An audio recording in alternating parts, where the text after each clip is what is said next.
वज़ीर-ए-आज़म नरेंद्र मोदी ने तेलंगाना के जिला निजामाबाद का दौरा किया। आज दोपहर 3 बजे छत्तीसगढ़ से निजामाबाद पहुंचे और बिजली, रेल और सेहत जैसे अहम शोबों में तकरीबन 8,000 करोड़ रुपए के मुख्तलिफ तरक्याती प्रोजेक्टों को कौम के नाम मानून किया। इस दौरान वज़ीर-ए-आज़म नरेंद्र मोदी ने आज निजामाबाद के अपने दौरे के मौके पर अवाम के सामने एक सनसनीखेज इंकशाफ करते हुए तेलंगाना के वज़ीर आला के चंद्रशेखर राव पर कई इल्जामात लगाए हैं। मोदी ने कहा कि आज पहली बार एक सच बताने जा रहा हूं जो पहले कभी नहीं बताया, और उन्होंने कहा कि सहाफ़ियों से भी कह रहा हूं कि सच्चाई का पता लगा लेना। नरेंद्र मोदी ने कहा कि जब हैदराबाद म्यूनसिपल कॉरपोरेशन के इंतखाबात में भारतीय जनता पार्टी ने 40 था 45 नशिस्तों पर कामयाबी हासिल की। मोदी ने मजीद कहा कि जीएचएमसी इंतखाबात में किसी भी पार्टी को अक्सरियत हासिल नहीं हुई, इसलिए केसीआर को मदद की ज़रूरत थी। वज़ीर-ए-आज़म ने केसीआर पर इल्ज़ाम आयद किया कि जीएचएमसी इंतखाबात से कबल वो केसीआर अपनी पूरी फौज के साथ मेरा पुरजोश इस्तकबाल करने के लिए एयरपोर्ट आया करते थे।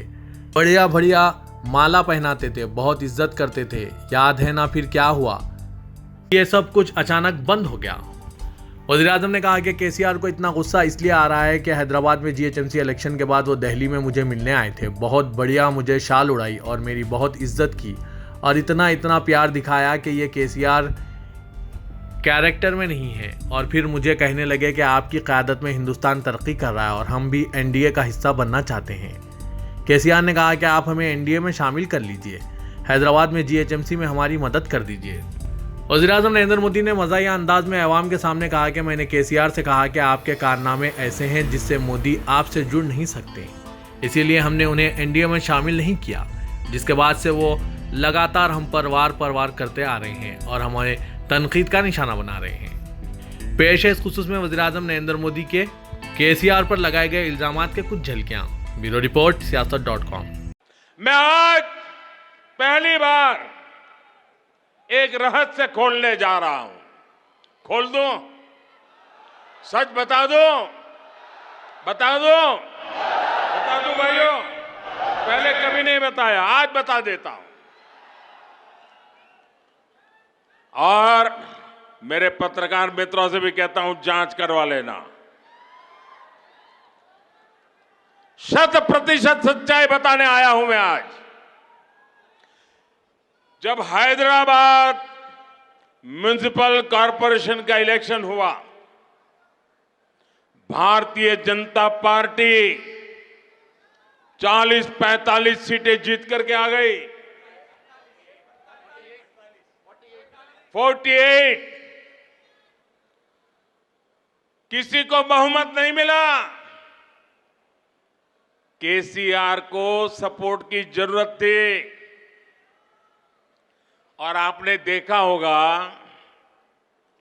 हैदराबाद कॉरपोरेशन के चुनाव के पहले वो एयरपोर्ट में पूरी फौज लेकर के मेरा स्वागत करने के लिए आते थे। बढ़िया बढ़िया माला पहनाते थे, बहुत सम्मान करते थे। याद है ना? फिर क्या हुआ भाई? अचानक बंद हो गए। अचानक इतना गुस्सा क्यों निकल रहा है?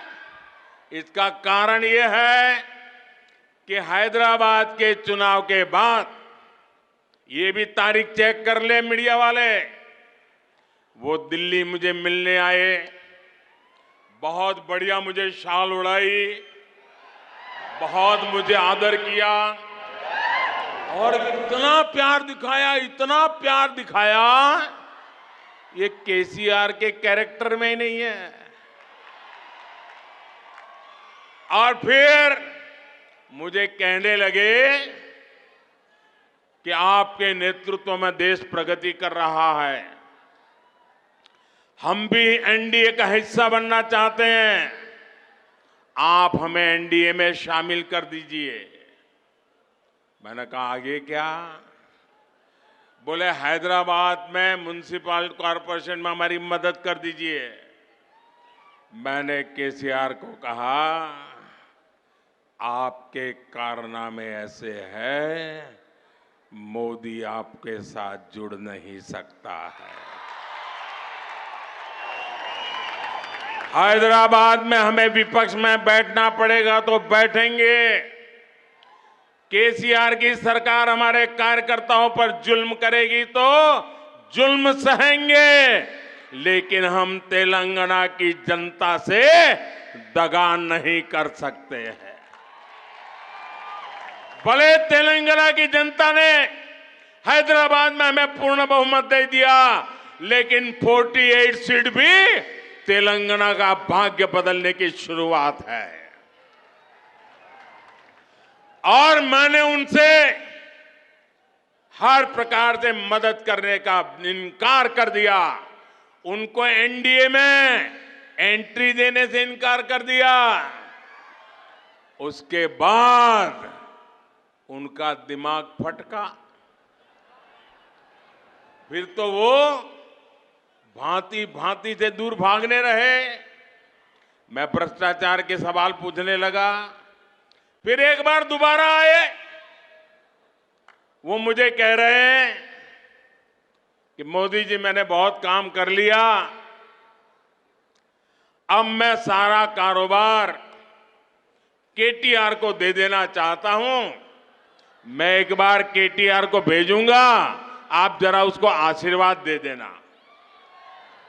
ये उन्होंने मुझे कहा।